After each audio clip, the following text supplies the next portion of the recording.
할렐루야. 이 시간도 예배 나오신 여러분 모두를 우리 구주 예수 그리스도의 이름으로 축복합니다. 오늘은 맥추절의 의미와 교훈이라는 제목으로 같이 하나님의 은혜의 말씀을 나누도록 하겠습니다. 맥추절을 왜 지켜야 하는지 그 의미를 잘 이해하기 어려운 분들도 있을 것입니다. 맥추절은 기독교의 한 절기는 아닙니다. 구약에 나오는 절기고 그 절기를 오늘날 우리들의 삶에 어떤 의미를 가지고 지켜야 할지 같이 생각해 본다면, 말씀을 나눈다면 이 절기가 우리에게 무의미한 절기가 아니라 상당히 중요한 절기라는 것을 여러분 모두가 이해하게 되리라 믿습니다.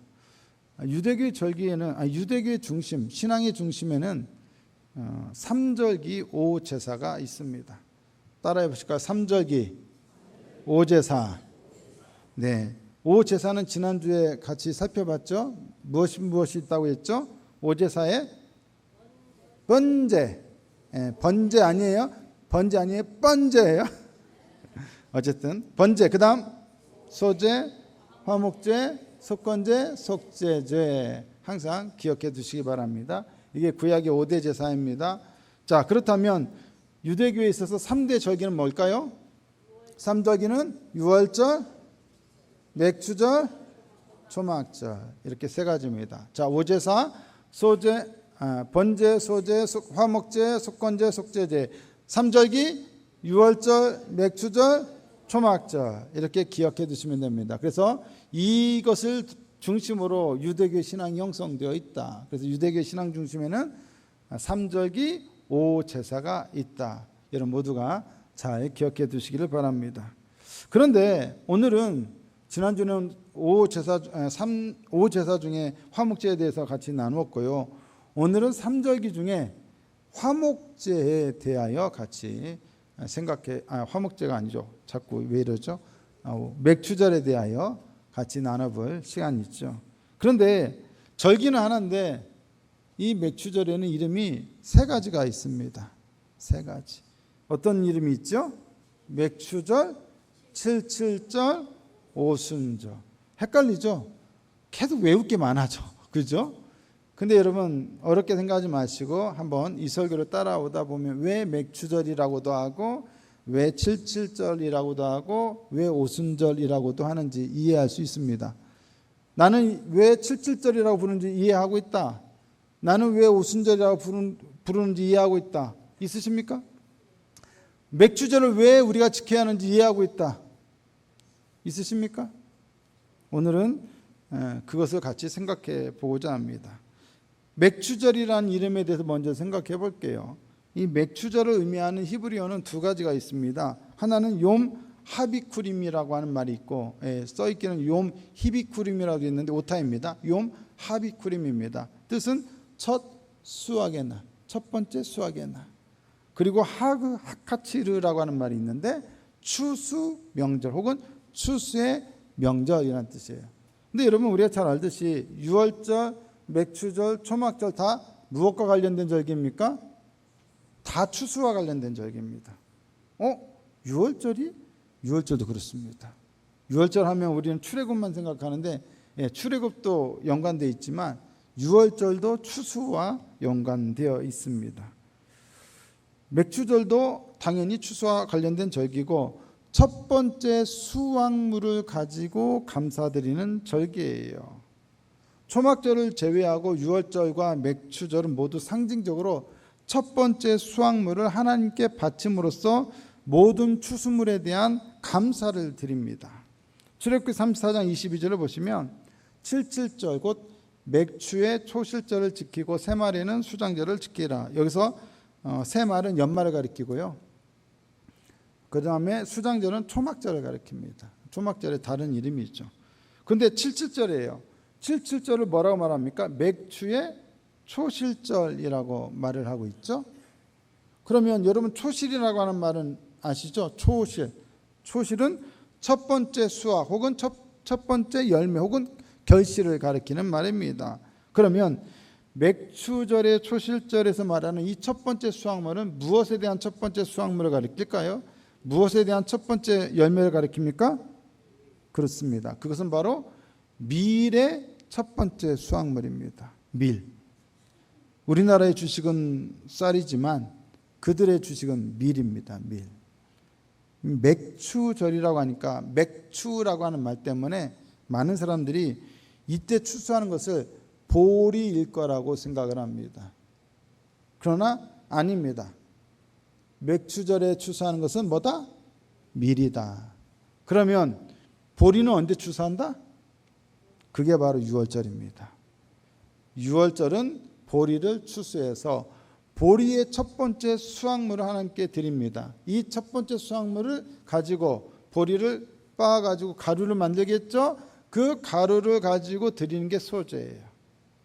그리고 맥추절도 밀을 추수해서 밀의 첫 수확물을 가지고 가루를 만들어서 고운 가루를 만들어서 그걸로 소제를 드립니다. 그래서 민수기 28장 26절에 뭐라고 되어 있습니까?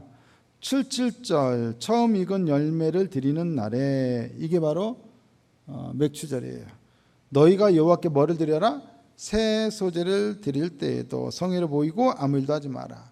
그러니까 77절 처음 익은 열매, 처음 익은 열매는 밀이고 그것을 가지고 소제를 드리라는 거예요. 그러면 여기서 새 소제고 원래의 소제는 언제예요? 6월절에 그때 보리의 추수물을 가지고 그때 소제를 한번 드리고요. 그리고 이제 밀을 추수한 다음에 그것을 가지고 새로운 소제를 드리니까 새 소제가 되는 거예요. 이해되십니까? 제가 6월절에는 보리를 통한 소제를 드리고 맥추절에는 밀을 통한 새 소제를 드린다. 그래서 우리 본문 민수기 28장 28절에 나오는 고운 가루는 바로 밀가루를 의미합니다. 그러면 맥주의 초실절이라고 했죠. 그래서 이걸 줄여서 맥추절이라고 부르는 거죠. 그러면 맥주의 초실절이라는 걸 알았어요. 그러면 그냥 맥추절이라고 하면 되지 왜 또 거기다가 헷갈리게 또 복잡하게 77절이라고도 하고 오순절이라고도 하는지 이해가 안 되죠. 왜 굳이 그냥 맥추절 하나로만 그냥 통일시켜서 말하면 참 편할 텐데 왜 똑같은 거를 77절이라고도 하고 오순절이라고도 하냐 이거예요. 오늘날 예수 믿기도 힘든데 그죠? 그것까지 다 알아야 하냐 이거죠. 여러분 근데 다 이유가 있어요. 성경에 이유 없이 쓰여지는 게 있겠습니까? 하나도 없다. 아까 우리가 맥추절을 의미하는 말 두 가지가 있다고 했잖아요. 첫 수확의 날 혹은 추수의 명절을 가리키는 히브리어 두 가지가 있다고 했는데 또 다른 히브리어가 또 있어요. 맥추절을 의미하는 단어. 그게 뭐냐? 샤브오트라고 하는 히브리어입니다. 샤브오트. 근데 이 샤브오트라고 하는 말은 일주일 혹은 7을 가리키는 샤부아라고 하는 말의 복수형이에요. 그래서 샤브오트는 7주를 가리키는 말이 돼요. 일주일들 복수형으로 하면 일주일들을 의미할 수도 있고 그것이 7주를 의미할 수도 있어요. 그래서 77 해가지고 77절이에요. 77. 그죠? 그러면 이래가지고 77절이란 말이 나오는구나. 그래서 77절이라고도 하는데 그러면 오순절이라고 하는 말은 왜 나오지? 77이면 49니까 오순절이 아니라 49절 뭐 이렇게 돼야 하는데 오순절이라고 하잖아요. 오순에서 수는 열을 가리키는 말이고 그러니까 5개가 열 혹은 열이 5개라는 거니까 50일을 가리키잖아요. 77절은 49일인데 왜 오순절이라고 하지? 오순절이라고 하는 말은 왜 어디에서 유래했을까? 이것도 같이 한번 생각해 봐야겠죠. 레위기 23장 15절에서 16절을 보시면 안식일 이튿날 곧 너희가 요제로 곡식단을 가져온 날부터 세어서 이제 세어요. 언제부터? 안식일 이튿날부터 세어요. 숫자를 세어요. 카운트다운해요. 언제까지? 7 안식일의 수요를 채우고 7 안식일이 뭐야? 여러분 안식일은 일주일의 끝이에요. 그러니까 일요일부터 토요일까지예요. 토요일이 안식일이니까 일주일이에요. 그럼 7 안식일이면 뭐예요? 77이죠. 77. 그죠? 그래서 77절이라고 하는 말이 나왔고 그리고 나서 7 안식일 이튿날까지. 그럼 언제예요? 7 안식일 이튿날이면 요일로는 뭐예요? 일요일인 거죠. 그 날까지 합하면 뭐가 된다? 50일이다. 그러니까 일요일부터 안식일까지를 몇 번? 7번을 하고 그 마지막 안식일의 다음 날까지 플러스 1을 해가지고 며칠이 된다? 50일이 된다. 그래서 오순절이라고 하는 거예요. 아까 말씀 다시 한번 보여주시면 이 안식일 이튿날이라고 하는 말이 나오죠. 그러면 이때 이 안식일은 언제 안식일을 가리킬까요? 네? 언제 안식일이냐? 바로 6월절의 끝날인 안식일을 가리켜요. 그리고 6월절 끝날인 그 안식일 이튿날에 뭐를 드린다? 소제를 드려요. 그때 소제. 그때 그 소제는 뭐로?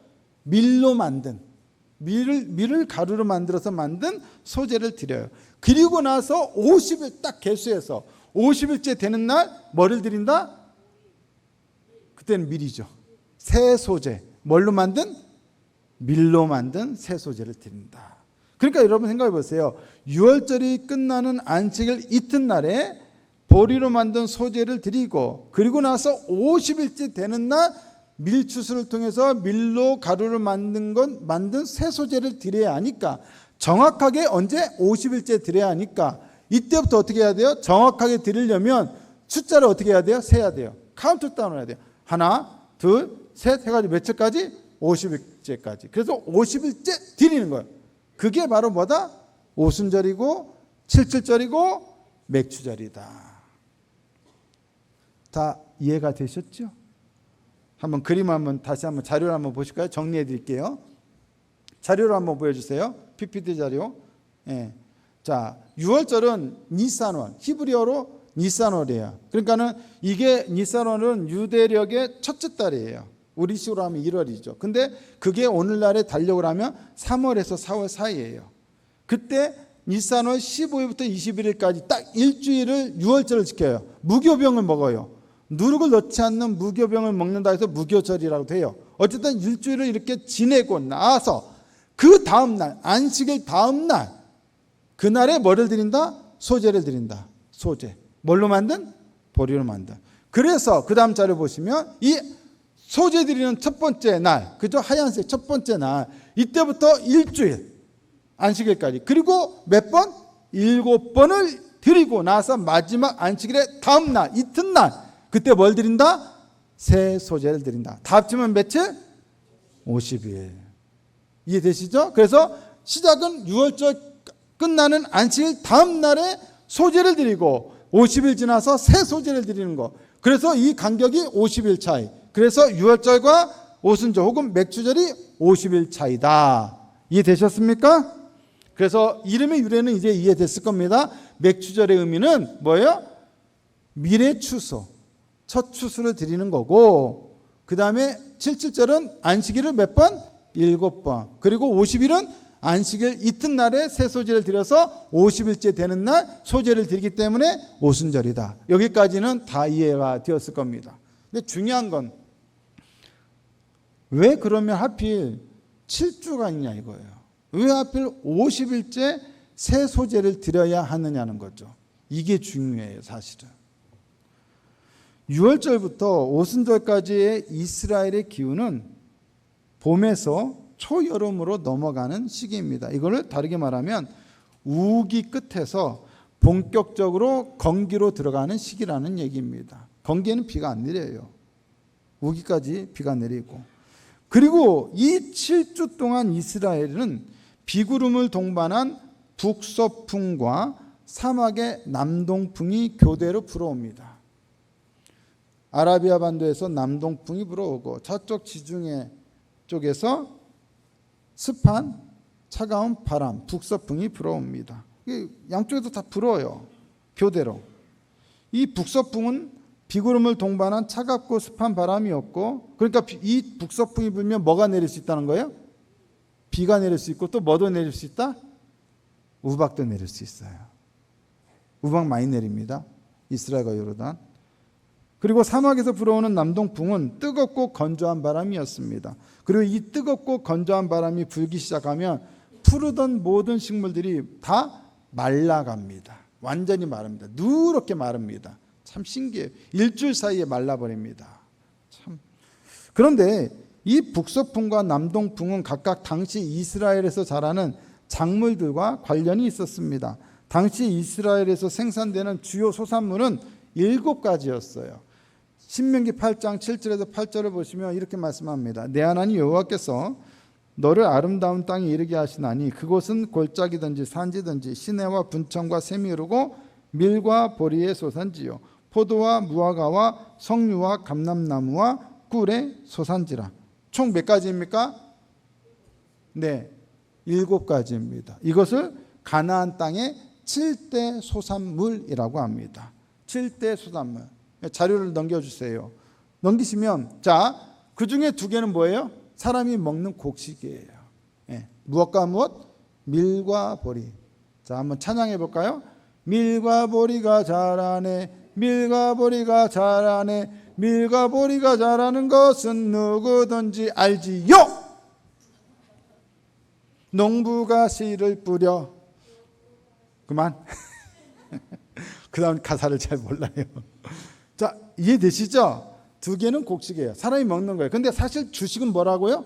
밀이에요. 그럼 보리는 누가 먹어요? 사람도 먹지만 주로 가난한 사람들이, 밀이 없는 가난한 사람들이 먹고, 그리고 대체적으로는 말이나 가축에게 먹여요. 그리고 먹을 게 없으면 그때 보리를 먹어요. 그리고 보리도 없으면 그 다음에 뭘 먹는다고요? 예전에 설교를 했는데, 그렇죠, 취업여배. 우리나라 구황작물 같은 역할을 하는 게 취업여배. 참 박수. 네, 와, 참 설교 잘해야 돼요. 제가 안 까먹고 있는 분이 있어서 긴장해야 돼요. 자, 여러분, 밀과 보리가 자라고요. 그 다음에 5개는 여름 과실이에요. 여름철에 과실을 맺고 가을쯤에 이거를 가을 초기에 거둬들이는 거예요. 그리고 마지막 추수가 되는 거예요. 이게 보통은 보리를 먼저 추수하고 밀을 추수하고 그 다음에 여름 과실을 다 추수하고 나면 뭐가 되는 거예요? 그때가 초막절이에요. 수장절이라고도 하죠. 그래서 포도, 무화과, 석류, 올리브, 대추야자예요. 본문에서는 올리브라고 안 나오고 감람나무라고 나오는데 그건 올리브로 가리키고요. 꿀이라고 나오는데 이 꿀은 벌들이 이렇게 벌꿀을 만드는 그 꿀이 아니라 가장 흔한 게 바로 대추야자거든요. 이걸로 우리나라 조청과 같은 꿀을 만들어요. 그 꿀을 가리키는 거예요. 대추야자가 아주 흔해요. 그리고 대추야자를 뭐예요? 건조해서 파는 게 있어요. 엄청 달죠. 드셔보신 적 있으시죠? 우리나라 꽃감은 비교도 안 되게 달아요. 우리나라 사람들은 너무 달아서 그걸 좀 힘들어하더라고요. 근데 굉장히 좋은 거예요, 음식이. 근데 이거는 그냥 과일을 따서 먹어도 굉장히 납니다. 그걸 말렸으니 얼마나 달겠어요. 이게 꿀이에요, 꿀. 젖과 꿀이 흐른다고 할 때 그 꿀이 정확하게 뭘 의미하는지는 모르겠지만 요 대추야자를 가리키는 것일 수도 있다는 약간의 가능성도 있어요. 밀은 77절이 시작되는 이 시기에 연글기 시작해서 77절이 끝나는 시기에 추수를 합니다. 그리고 밀이 잘 연글려면 이 북서풍과 남동풍 중에 뭐가 필요하냐? 북서풍이 필요합니다. 그리고 동시에 이 77절 기간에는 남동풍이 불어오잖아요. 근데 이 남동풍은 무엇에 필요하냐? 올리브를 비롯해 포도, 석류, 대추야자, 무화과 등 가나안 땅의 여름 과실들이 본격적으로 자라는데 이 뜨거운 바람이 필요하다는 거예요. 여름 과실이니까 뜨거워야죠. 뜨거워지려면 뭐가 필요하다?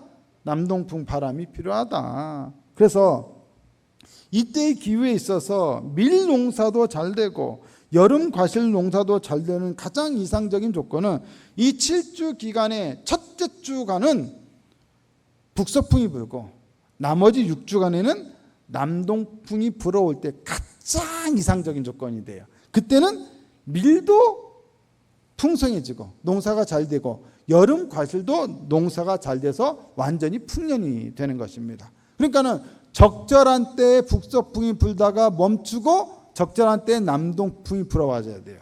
남동풍이 불어야 할 때 북서풍이 불어오거나 북서풍이 불어와야 할 때 남동풍이 불면 어떻게 돼요? 농사 망치는 거예요.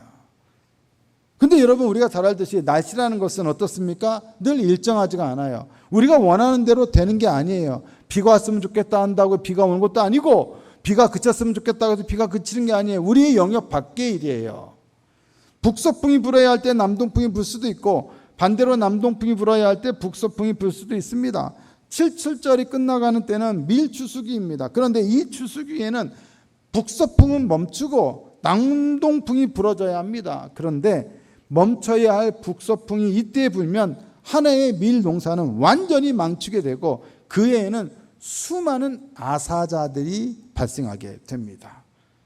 7주가 끝나가는 때에 북서풍이 부는 경우는 대단히 이례적이기는 하지만 그런 일이 생길 수 있었고 그것은 이스라엘 사람들에게는 감당하기 힘든 커다란 재앙이 되었습니다. 이러한 상황과 관련된 이야기가 사무엘상 12장에 나옵니다. 한번 보실까요? 사무엘상 12장 17절에서 18절 보시면 오늘은 밀 베는 때가 아니냐. 밀 베는 때는 언제다?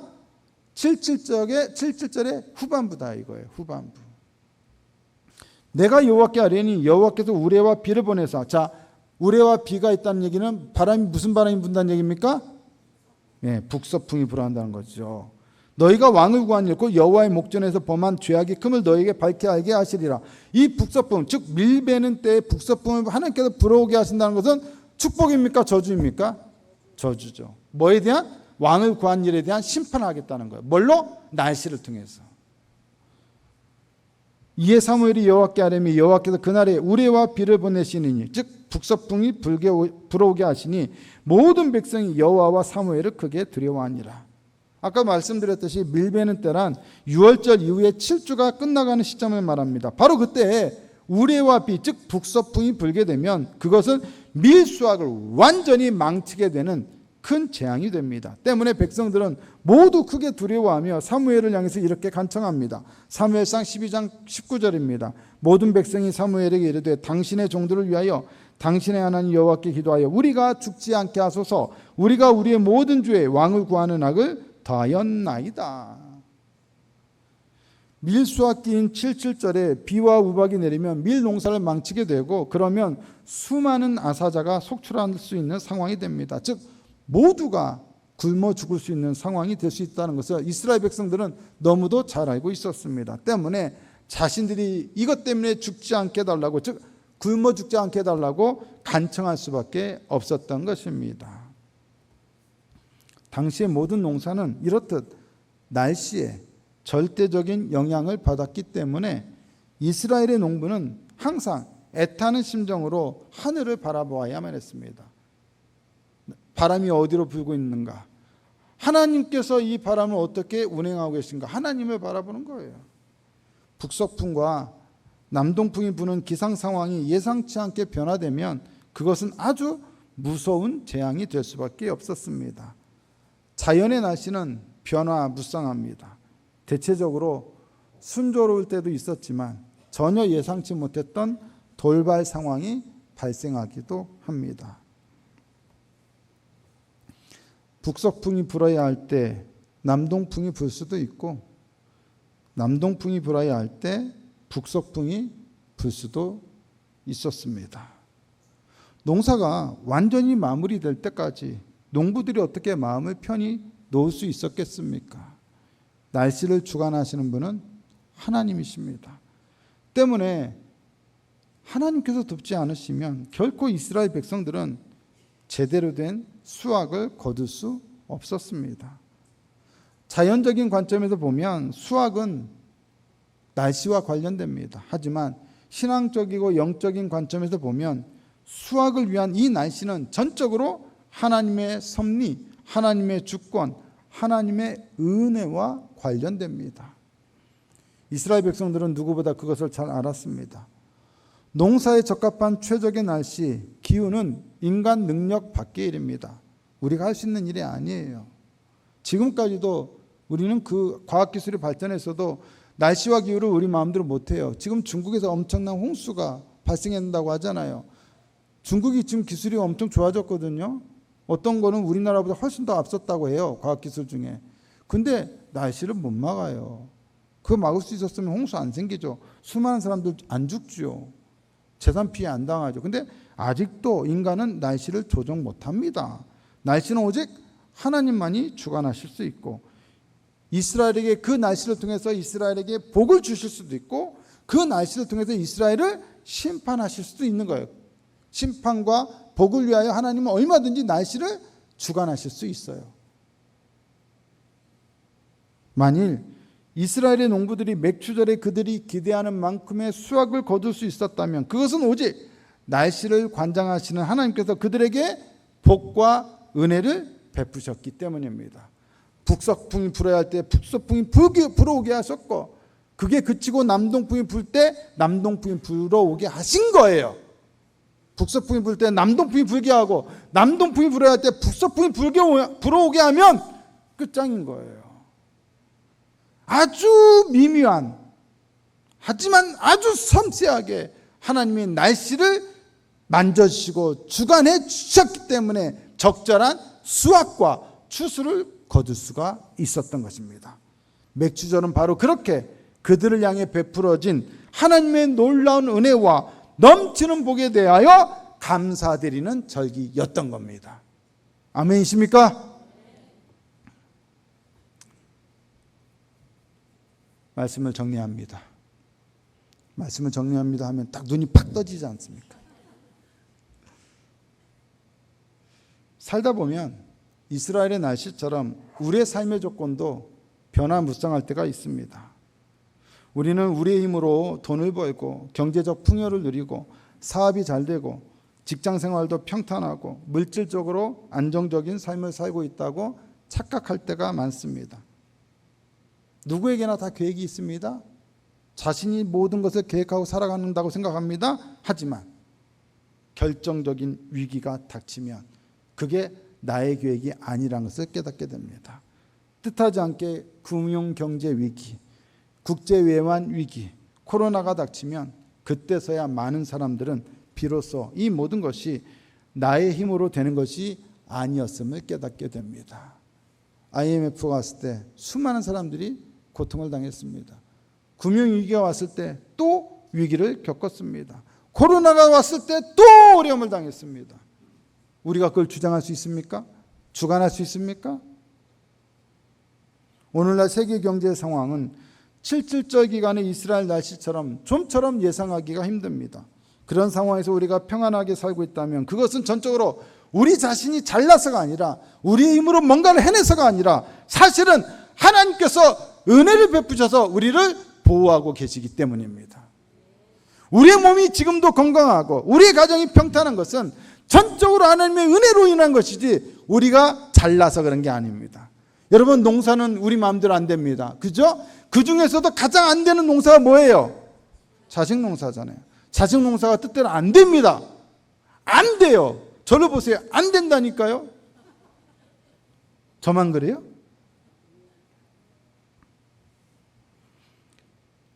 이스라엘의 농부들은 가나안 지역의 날씨와 농사라는 상관관계를 통해 인간의 힘을 벗어난 영역, 오직 하나님께서 돌보셔야만 하는 영역이 있음을 늘 겸손하게 인정하며 살았습니다.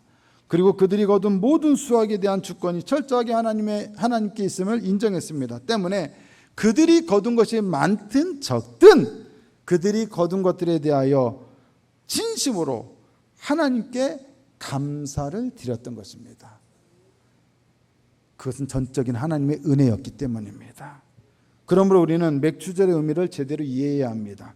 우리의 삶은 이스라엘의 날씨와 기후처럼 우리의 영역을 벗어날 때가 너무나 많고 하나님의 은혜가 아니면 온전한 수확과 추수가 전적으로 불가능한 연약한 삶의 조건과 환경에 처해 있습니다.